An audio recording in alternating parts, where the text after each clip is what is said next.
This Atlanta Falcons team preview edition of the Sports Gambling Podcast is brought to you by Underdog. Get up to a $1,000 deposit match when you sign up at UnderdogFantasy.com. Promo code SGPN.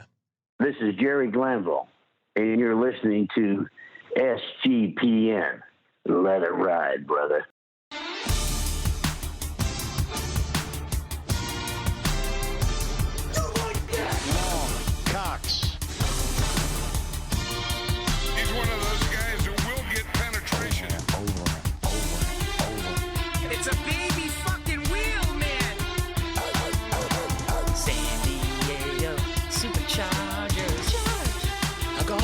Fucking shine box.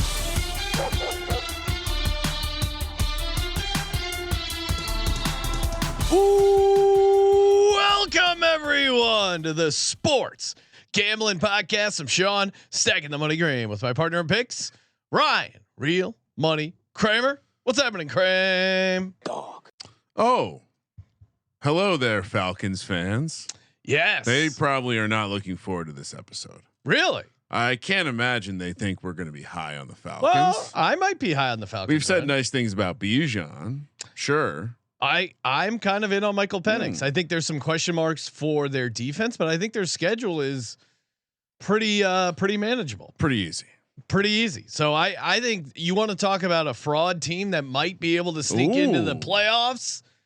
A team that probably would be like an 8-point dog at what come wild card weekend. This Atlanta Falcons team might be that team.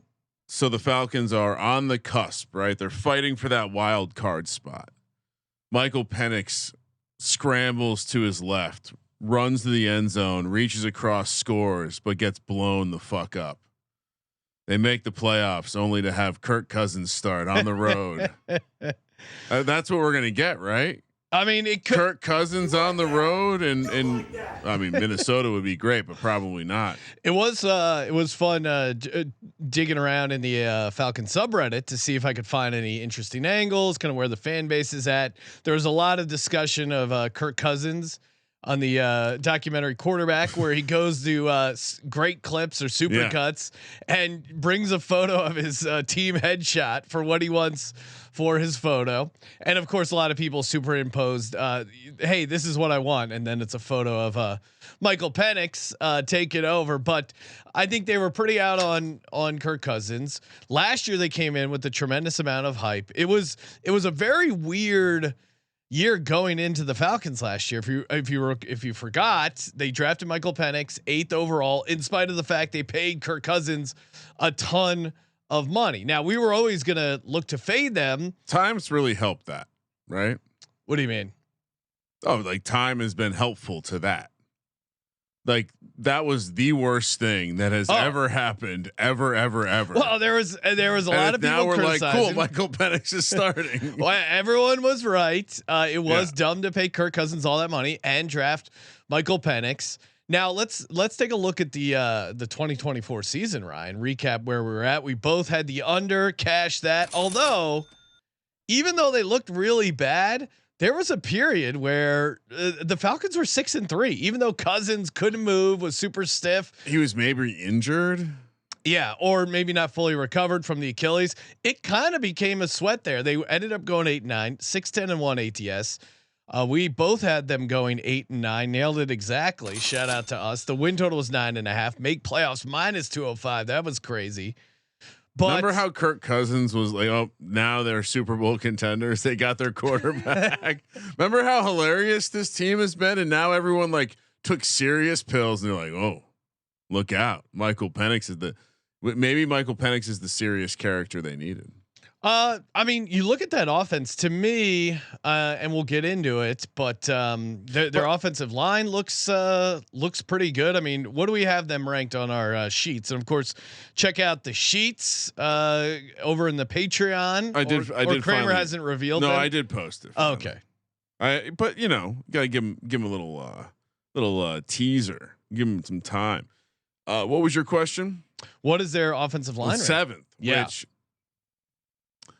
yeah, I watched that team last year, and I don't know if I'm necessarily looking at an offensive line that even with the changes I would be confident enough to say like guaranteed top 10 unit. And so, yeah, I don't want to project the Michael Penix thing, which I think basically if you're high on the Falcons, you're high on Michael Penix. If you're not, you're probably not as high. Now I will concede that the Bijan turn for me was very sharp when I was doing the research for the fantasy episode. I said, well, I completely missed on how incredibly dominant this guy was last year and how consistent he was. And regardless of what you say about the quarterback, a running back will perform generally to the level of the offense. Yeah. Or a little above. And so considering they finished middle of the road in DVOA on offense and he finished as one of the top running backs, like that is interesting to me. The case against for me is that will this be the same offense again, or are they actually capable of taking a step forward? I think their offense is going to take a step forward. Now it's a bit of projection because we only saw Michael Penix attempt 100 passes, so not a ton of film to break down or stuff to look at. You liked him. I did a little bit of an eye test. I liked him. I liked him in college. I like the idea he's playing a lot of dome games. I think that's favorable. I like their schedule. I like their offensive line. You do like the offensive line. Yeah, I do. Okay. I think they're a competent offensive line and they have continuity. This is the third year in a row, same 5 starting offensive linemen. I think that makes a difference. It should make a difference. Fourth easiest schedule. Again, like I think Penix, now that it's his time to run the roost there in Atlanta. I think there's some cases for some optimism. Now you look at the offensive coordinator, Zach Robinson. He actually, considering Kirk Cousins couldn't move and couldn't do anything for like basically the majority of the time he was in there. Like, remember they had him like not just running shotgun the entire time because he couldn't take snaps under center. They were certainly limited. Whatever was going on, they were limited, and they also seemed like they didn't want to play Penix. Yeah. Well, because they paid so much money for Kirk Cousins, and still if he's hurt, but they were winning games. They were 6-3, and they were winning also games. True. It's hard to take a guy out of a situation where they're winning games. Now, I don't know what do you think Cousins is going to be on this roster when the season starts, Ryan? How can he be? We were talking about this earlier. I think you seem more aligned with the idea they could keep him. Look, if he's clearly not as good as Penix, then fine. I don't see a world where, like, if Penix struggles a little bit, are you gonna get those vets being like, yo, like Kirk maybe like corny, but he is like his quarterback play is fine, and so you run that risk. You run the risk of the guy who's always popular in the locker room, who's also the popular vet. In the locker room. He's always been popular in every locker room he's been in. So I'm going to assume he's at least someone that has a relationship with the players. And so, yeah, I wonder what that means. I've read stuff about Michael Penix maybe not being, not that he's not a leader, but not like the strongest type of leader. So if that generally we tend to want to get that hurdle out of the way of the young quarterback. Don't worry about the vet that other guys like lurking behind you. That would be a force. If I was a Falcons fan, I don't know if I'd want that. Yeah, I don't know why they didn't. My point was more so, I don't know why they didn't figure out a trade for him earlier. Maybe they're hoping a QB injury. I see everyone in the chat was hitting us up about doing the Jets preview a day early. Justin Fields, it's a dislocated toe. He's day to day, although it doesn't. Hopefully it doesn't limit his mobility. We are still in late July as of tape time, but still optimistic, assuming he comes back 100% there for Justin Fields. But you hope for I think if you're the Falcons, you hope for a situation like the Jets where maybe a team is desperate for a starter and will trade for Kirk Cousins. I don't know why you didn't trade Kirk Cousins before. And I guess to my point, you're right. I think the value, Kirk Cousins value, they're knocking on wood that someone gets injured between now and the trade deadline, or someone realizes they need a court. I mean, do you trade him to the Saints for a haul in division? Oh yes, but because he's cooked. But there's no way the Saints are trading for him. If they get to the end of training camp and they're like, we actually come on. They have a second round draft pick, Jake Haener and Spencer Rattler. They know what they're getting into, the Saints. If they wanted to trade for a vet, they would have already done it. It's fair. But I'm just saying, wouldn't you want if you actually thought like, hey, we want a vet to kind of raise the floor? Our whole case against the Saints is that they're not trying to raise the floor this year. No, I agree. They're eating all the dead money. They would have brought Cousins in so you could have the whole offseason. A team like that. A team. But I don't know who's that team, I guess. So the Jets. I don't think the Jets are going to do it barring injury. And what if this we're not doctors. What if this toe injury is 6 months? You're right. Maybe they are the team. But I think it's probably what if Aaron Rodgers goes down? Steelers. The Steelers were certainly in the mix. And I think if Aaron Rodgers, to your point, if he had a season-ending injury between now and the trade deadline, I do think the Steelers might trade. I think they're gambling. They're certainly gambling that someone might have some interest in Kirk Cousins. But I guess you also, I mean, there's a tremendous amount of money too. I mean, it looks almost as bad as the Watson deal. Which one? The Cousins? Yeah. Well, I would say the counter. You forget that the Watson thing, it's all guaranteed. Yeah. And they gave up a ton of assets. What was it, like 3 first round picks? It's tough to beat the Deshaun Watson, but also too, much like the Deshaun Watson, everyone was killing them at the time. They're like, no, you guys don't understand. We got to play. We got it all figured out. And that was not the case. Now, on the defensive side of the ball, that certainly for me is where the concern is. You bring in Jeff Ulbrich as the defensive coordinator. He was the Jets.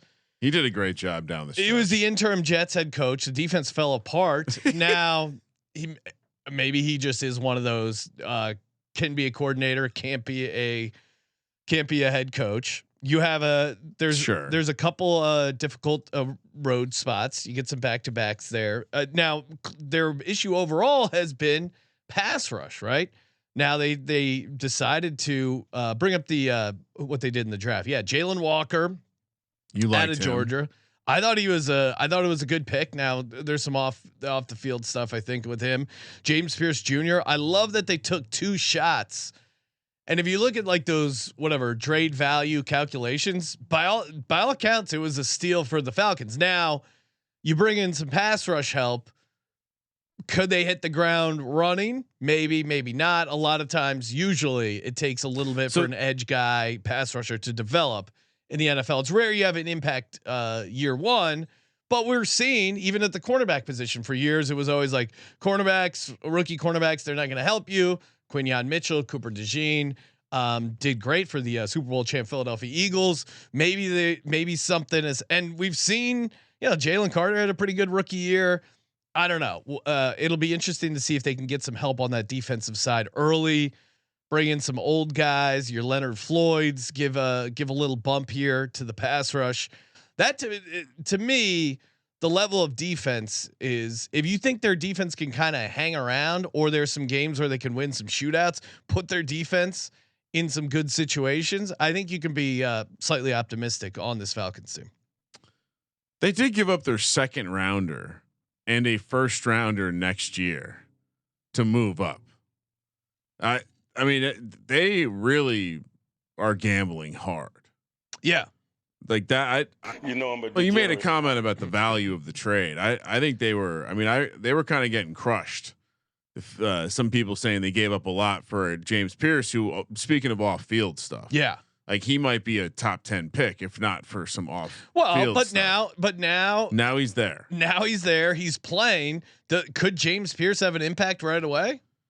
Absolutely. Yeah. I mean, he might not win defensive rookie of the year because they might not want to vote for him. He might not be a good guy, but come Sunday, he gets double-digit sacks. I don't care. They don't care about how good of a guy you are.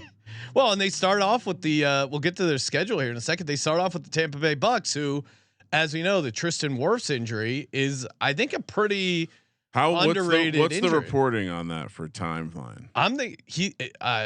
I can pull it out of my ass, but I think it was like 6 games at least. He's definitely going to miss time.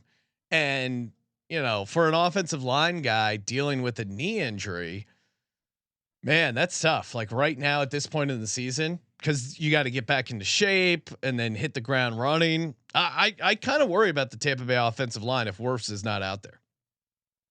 Yeah, any team without their left tackle. Turnover margin -6, so not crazy one way or the other. They did have a couple random. Falcons did not fumble on a rushing attempt during the season, which is kind of weird. Now I don't know if that. Do they count quarterback designed runs? I don't know. But that means, Bijan and Tyler Algier hold on to the ball. They recovered 16 of 20 fumbles on offense, but only 5 of 16 fumbles on defense. So it feels like the fumble luck, it's middle of the road, nothing crazy on one way or the other. Another reason why you might be a little optimistic that they can win some close games. Young Cho Koo. Yeah, on the hot seat officially. They brought in kicker as they brought in another. It is funny they have kicking stats. We just need make miss. But their field goal kicker ranked 31st in field goals made over expectation, posting a terrible season, making just 71% of his field goals, 29 of 41. If they can bring in a competent field goal kicker, and I don't know anything about Lenny Craig, the guy pushing him right now. But if he's great, I don't think he can be worse than Young Cho Koo. So I think that's another reason possibly be a little optimistic. Call out. Well, I mean, if you're at close games, kicking does matter, right? Yep. And I would say on top of the draft picks, they bringing in Leonard Floyd, you're trying to fix the pass rush thing with volume. And I wrote down a quote, Sean, that Ulbrich had. Quote, I remember the first time I met him. This is talking about James Pierce. I was like, oh my God. Oh my God. All 6'5", 240 pounds of him. That man can't hide in a crowd. It's like, geez, it feels like you're reading one of those airport romance novels. I mean, if they get it right, they got it right. Yeah. Now we didn't talk about him, but they also double dipped on the safety. Again, you like that strategy when you need help there. They also went out and signed a safety. Again, they're trying to fix the problem with volume. My issue with the defense is going to be can the defensive staff get it done? And what the fuck are we going another year where we have to remind people that Raheem Morris not someone who's had success in the National Football League? So I understand. I'm knowingly just ignoring certain regression factors that would typically have me liking a team because I know this is the Falcons. I don't know exactly what happened, but the franchise is cursed and Raheem Morris is not the right man for the job. Hey, come hang out with us. Circa sign up weekend, August 21st to the 23rd. Come sign up for the Circa Million, 6 million guaranteed. Circa Survivor, 15 million guaranteed. Circa Grandissimo, 1.5 million guaranteed. And there's going to be a lot of SGPN listeners there. There's an open bar party Thursday, Friday night. We're doing live podcasts from Media Row. We're doing the VSiN show. So a lot of time to come hang out with us. Colby's going to be there. CJ Man in the Box will be there. It's going to be a lot of fun. You can use the promo code SGP15, get you 15% off your stay. But come on, sign up for the contest, split it a couple ways. If you and your couple of your whoever's in your gambling group text, get the mojo going. Hey, this is the year we're gonna win Survivor. This is the year we're gonna cash in Circa Million. And of course, go to footballcontest.com. So it's very easy. You sign up in Las Vegas anytime between now and when the season starts. Also available in Reno. Shout out to Reno. Sign up in person, and then you can play from anywhere thanks to our official proxies over at footballcontest.com. And we hook you up with the promo code SGP, $50 off your proxy fees. So we get you 15% off the hotel stay, $50 off the proxy fees, and you get to come hang out with us and get wasted. What more could you want?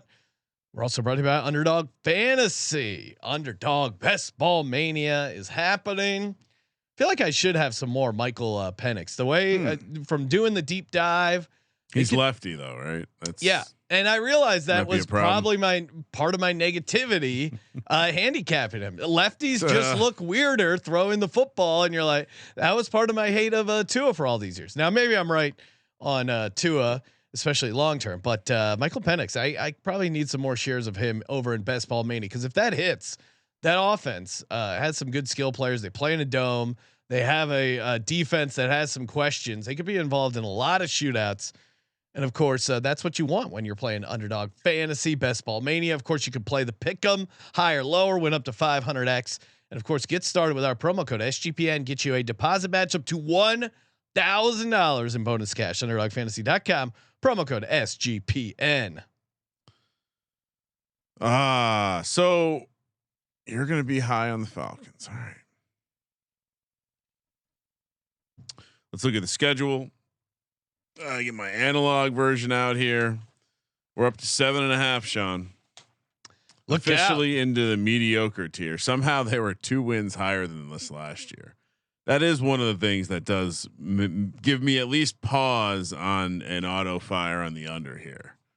They dropped this sucker. Yeah. No, it is basically a rookie. It's like a half season rookie. Plus 142 to make the playoffs. That feels cheap. Minus 178 to miss. Plus 142. You said. What did I say? Plus 172. Plus 142 to make. Minus 178 to miss. Plus 220 for the division. 28-1 for the conference. 60-1 to win the Super Bowl. I'll be completely honest. All those prices feel incredibly short. And specifically, I don't think the NFC South is getting 2 teams in. So you're this big gap between the make playoff price and the division price does not feel right to me. That being said, 7.5 feels more right, very manageable, and especially with the schedule in a lot better of a spot than last year when you were a Super Bowl contender. Compared to these other teams that we've talked about so far, Ryan, they're not a dog of bigger than 7 points. That's interesting, because I do like to think about it or in the context of the teams that we have talked about it. I think you're right. This is where I'm going to put my Carolina to finish in second place in the division to the real test. They do feel like a very similar situation to me. I like, this is going to sound crazy, I like Bryce Young better at quarterback. It's a little crazy. That is crazy. First 4, Tampa Bay Buccaneers division game. In general, we haven't talked about it much. Do we like or dislike the abundance of division games week 1? Yeah, I don't like it. Yeah, I know It's just like college. Give me 3 or 4 non-conference games before we get into division play.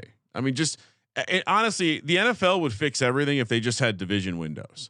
Like 2 of the last 3 weeks are division windows, and just break it up. Just have these 2-week bands where you just play division games throughout the schedule. Just not in the first week. Yeah, I'm probably with you there. Now, Eagles Cowboys opening night, that's going to be electric. Chargers Chiefs Friday night in Brazil. Well, they're division games. Of course, they're going to be awesome. I'm just saying I don't like them week 1. Yeah, and our Spotify comments are back. We can respond now. We were locked out of our Spotify account for a while. Oh my god, we might have to do a Patreon episode on the Spotify situation. And someone commented saying, "I agree with you guys. Week 1 is special enough, that you don't need to use the division point, which I think is solid logic. Great point, because." Yeah, I would prefer them later on, or to your point, at least October when we're. I'll be honest. This is a great week to do the bonus AFC game. Just get it out of the way. We play that extra AFC game now because of the 17 game schedule or interconference game. Yeah, just play it opening week to the point of everyone's going to be stoked. A couple years back when the Giants opened with the Titans, I wasn't like, oh shucks. No, you're like, this is awesome. It doesn't matter. Football. So get it out of the way. So for those first 4, the spread, we got short numbers across the board, and the biggest number, I know that JJ McCarthy looks great in the 7-on-7 drills. JJ McCarthy, but let's pump the brakes. We'll circle them as one of the overrated teams in the look ahead markets. So Washington and Minnesota, 2 of the most overrated teams in the look ahead markets, or the larger spread. To me, all 4 of these are winnable. All 4 are losable. That's probably true, and it's going to come down to, hey, can this great test of the Falcons secondary early at Minnesota, and an early test for JJ McCarthy making his second start as a 4.5 point favorite on the look ahead line at Carolina. I think I'm shopping the division games here, which makes sense, but I think they can actually hang around with Washington and Tampa Bay and Minnesota. I think so. Stopping the run is attitude. We agree. Yes, they weren't great at that. Yeah. No, they're bringing in some dogs. They got new players, but they're young players. Young players don't always. And Ulbrich was a very much a rah guy. So we'll see, but they'll be tested right away with basically the first 3 weeks with run schemes where if they're not willing to be tough, they're just going to get the ball run down their throat. And so actually, now that I'm talking about it, that's what are you doing, Ryan? Do I even give them the Tampa game? I don't think I do. I'm lying. Tampa's not going to lose that game. Now the Wirfs injury is huge, and we'll see. Right. You know what? I'll leave it. Leave it chopped. 2-2. We'll see where I end up come week 1. Actually, 1-3. Did they beat Washington? They shouldn't be 3.5 point home dogs against Washington. You think it should be bigger? No. That's Washington's overrated. 2-2. I'll go 3-1. Really? I think they could surprise little people, and they get that early bye going into it. So yeah, 3-1. They're going to surprise little people, specifically little people. Yeah, that's the preferred nomenclature. All right, so moving early bye week, which I don't think this is what you want, because if you've started out hot, you don't want to have to take this break, and if things go poorly against that schedule, it doesn't get any easier. So coming out of the bye, you got the Monday night. So this is a schedule alert. This is an early double header Monday night thing. So this is a 4:15 West Coast kick against the Bills. Then you have at Niners, Dolphins at home, at Patriots. Early enough to where the weather probably doesn't bother you in New England. Miami. It almost Miami going into a dome against that secondary and that run defense. If they haven't sorted out their run defense, Buffalo, San Francisco, Miami is going to be a problem. I'm going to say maybe even New England. I'm going to say 1-3. I think 4-4 halfway sounds right for this Falcons team. What are you doing, Ryan? I think they could go 0-4 here.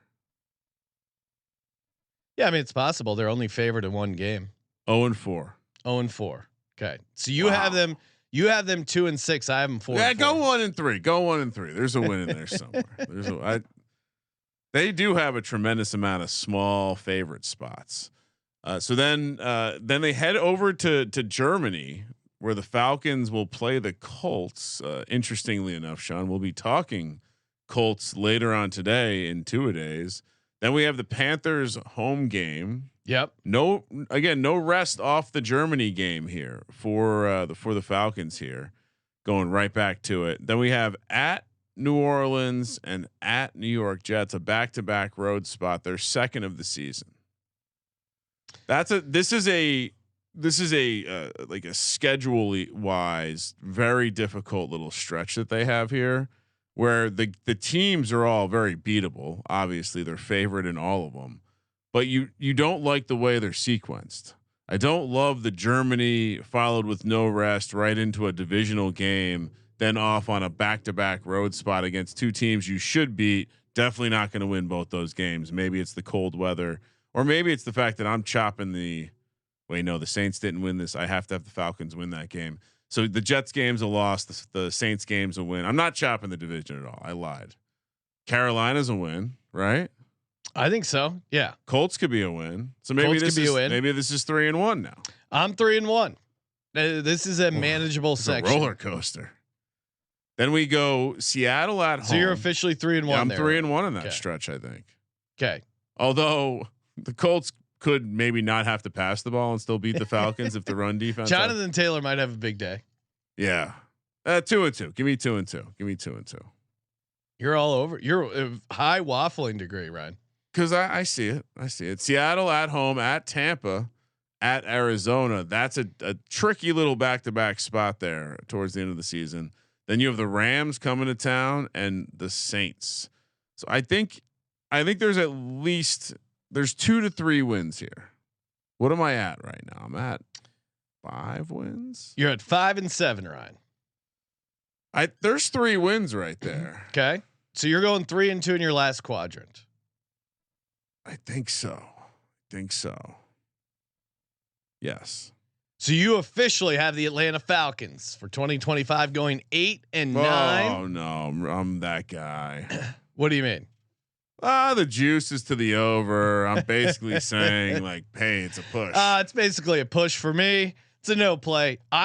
Give me 3 and 2. I think they go 2 and 1 at home and they win one of those road games. 10 and 7 for your Atlanta Falcons. Wow. I think I think they're the last playoff team in.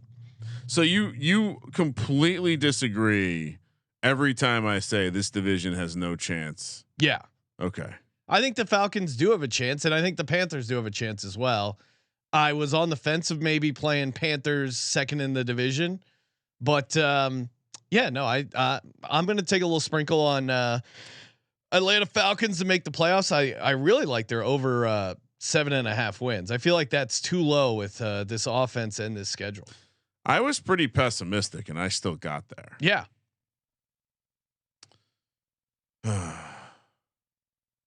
Yeah, I guess I'm on the over. Barely. All right, let's talk about the best bets. I don't like it for the Atlanta Falcons. And before we do, of course, shout out to mybookie.ag. Use that promo code SGPN. Get you 100% deposit match up to $1,000. Terms and conditions apply. Mybookie.ag. Promo code SGPN. 100% match. MyBookie, man, they've been with us for years. I've had my bookie account for what as it feels like as long as they've been around.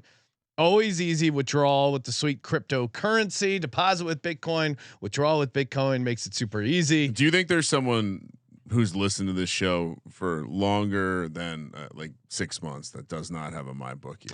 If they do, they can't call yourself a fan. And if you're listening right now, you have to be a fan. If you're involved in two-a-days, what are you doing? Toss us a bone and help yourself out. You always want more options. MyBookie.ag, promo code SGPN, great option to have in your available sports book portfolios. And of course, shout out to Rhythm and their power trends. Love me a good power trend.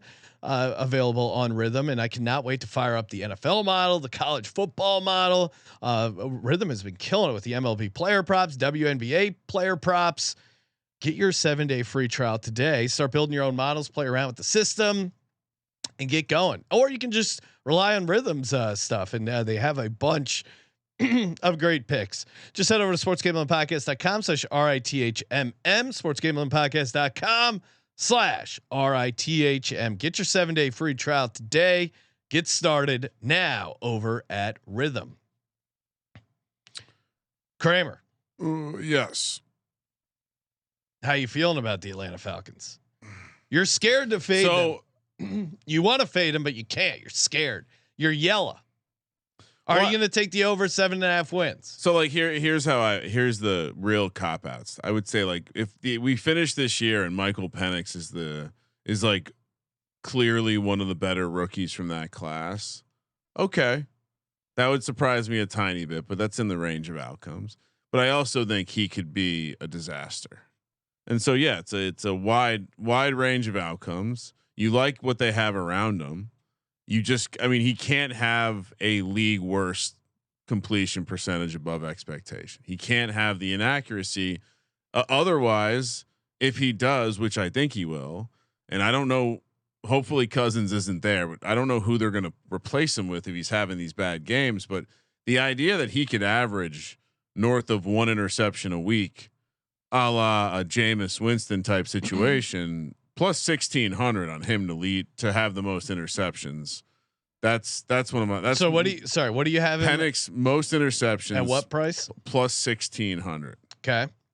I see the case for it. I don't think he's going anywhere in the starting position. They could be throwing a lot, so I totally see it. I'm the not quarterbacks who had worse CPOE last year: DTR, Anthony Richardson, Spencer Rattler, Cooper Rush, Drew Lock.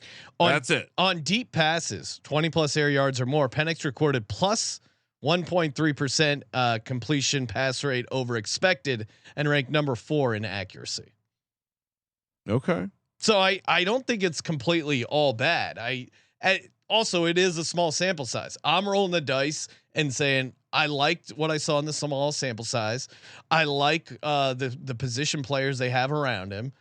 I liked what I saw out of him in Washington. I think he's going to have a nice year. Just be careful on the curse of this guy throws a nice deep ball. Why? Oh, Dan Jones had that for a couple seasons. But this guy's different. But he doesn't than Dan do the Jones. short stuff well. And that's kind of Michael Penix is this. Michael Penix is lefty Dan Jones. But that's pretty insulting. Well, then how are you on the over if you think he's I said I don't Jones? like being on the. You know what? Bump me down to 0-4 when I went 1-3 there in the second quadrant. So now I'm on the under. Now you're on the under 7-10. Now there's no debate on the Panthers finishing second. By the way, we've already talked about 3 teams in this division. Well, right. Doesn't that show you that it's kind of open? Yeah. The Saints suck. Panthers are improved, and the Falcons, good offense, bad team. I will take I kind of likes for the AFC South, but that market is not open right now. But I will take Michael Penix most passing yards at 25-1, just because the dome games, the shootouts, the possible holes on the defense.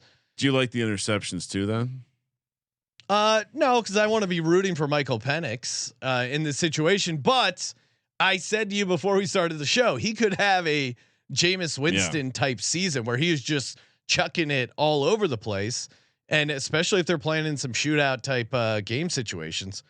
And I see Degenerate Dan with a great reminder saying odds for 10 wins is plus 210. Odds to make playoffs, we have it at plus 142. Oh, you find better price. Yeah, I'm gonna switch it to 10+ wins at plus 210, courtesy of Degen Dan. What market were you looking for in the AFC South passing? Michael Penix.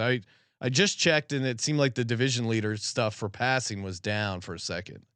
All right, I see it. Michael Penix. What do you want? Yards or touchdowns? Ooh, give me both. What are the prices? Michael Penix. So touchdowns is Baker Mayfield minus 250. Michael Penix plus 250. So yards is Baker Mayfield minus 130. Penix plus 200. Yeah, I'll do yards. Yeah, it's a shorter price for a reason. Okay, I certainly. I guess Drake London. Now I do have some love for Baker, so I could see myself week 1 talking myself into Bucks laying 2.5. That my first reaction was that the number felt short, but kind of coming back. Like, look at this schedule. There are a lot of indoor games. They have that Germany game against the Colts. I think that's pretty winnable. You get 2 games against the Saints.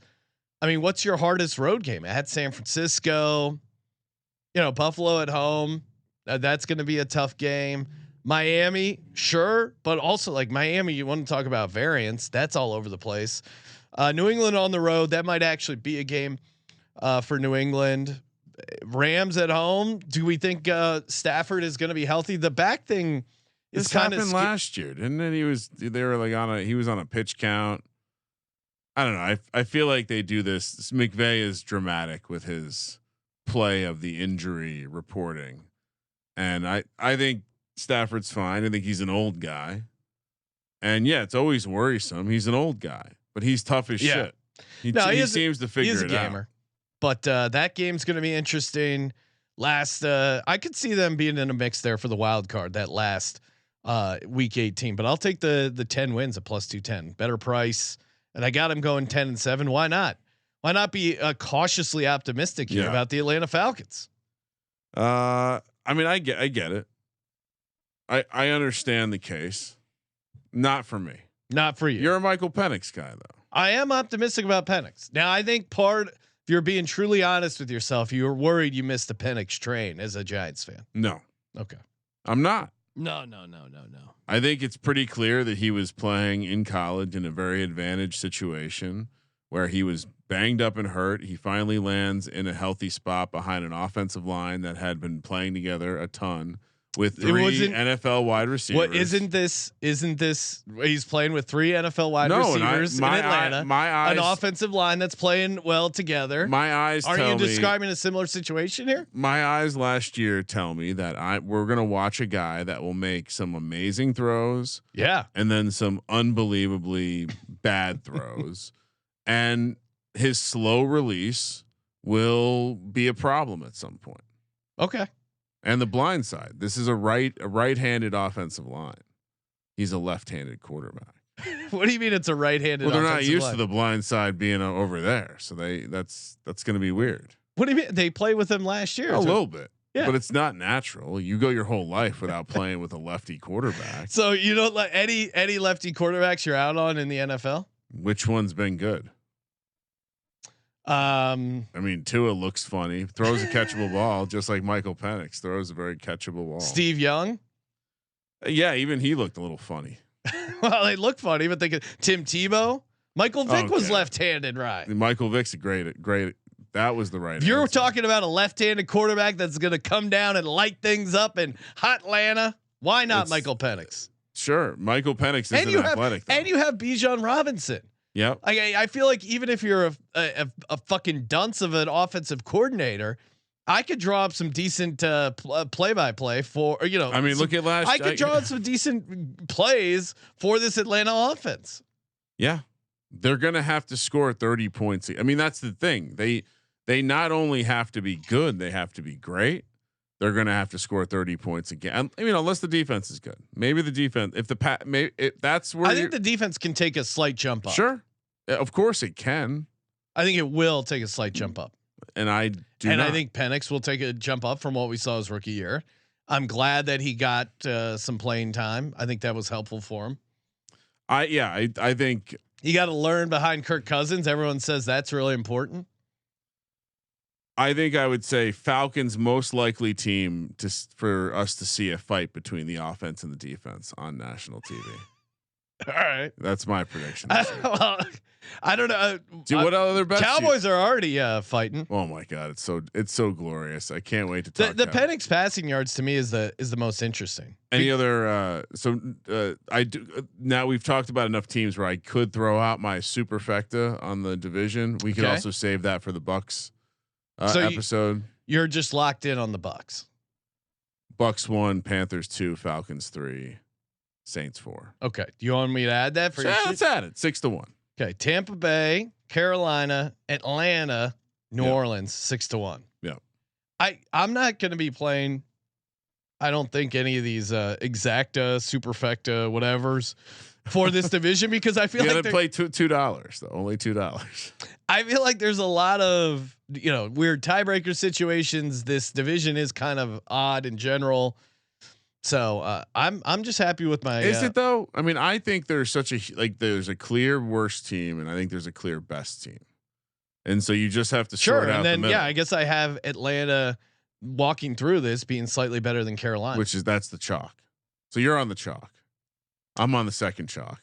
I guess, yeah, but I don't feel like many people are optimistic about the Falcons, and their win totals at 7.5. But to your point, as far as the division order, yes, you're right. I am chalk when it comes to the division standings, but are you? We haven't done the Bucks yet. Maybe the Bucks will finish worse than the Falcons. It'll be interesting. There's definitely some reasons to be a little scared off on the Bucks, but Baker's been pretty good, and they have a decent schedule. Kramer, who are we talking about tonight? The Falcons week 10 Germany matchup. The Colts. Kramer, and shame on you, shame on the chat for not reminding me. Luckily, I write things down. No one asked about the phrase that pays words. Well, we haven't. We would have gotten a reminder. Well, we almost were wrapping up the show, and I'd expect the chat to remind me. Hey, Sean, you got to give out the word for the phrase that pays.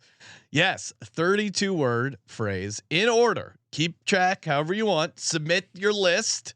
We will have a form once the 32 team previews are done. Submit your list then, or mail it in. Today's this episode, this episode's word, boys. BOYZ. BOYZ. You got to spell it correctly. I saw some DM activity earlier. Really? Yeah. I that's all I'll say. Okay. Maybe I'll leave it at that. Whoa. Degenerate Dan. Shame on us. Wow, Sean. Wow. We got Daquan the Great, Ryan. Oh hell yeah! So saying no way do the Bucks win opening week. That could be a little surprise. Atlanta Falcons spot. It is hate week, right? It is hate week. Well, no, hate week or is the Saints. Saints and Falcons. Yeah. Well, the Saints hate themselves this year. Although I always try and like on the low win total teams come up with like a contrarian, optimistic point of view. Could not get there with the Saints. Kramer, we're already 10 teams in. These things are flying by. 2-a-days continue with tonight, where we were talking about the Indianapolis Colts. Appreciate everyone hopping in live, smashing that subscribe button, sending in some Spotify comments, tossing us a 5-star over on Spotify. Always appreciate that. And of course, as always, Thank you for participating in the Sports Gambling Podcast. for the Sports Gambling Podcast, I'm Sean Seconds Money Green. He's Ryan. Ciao. Kramer. Let it ride.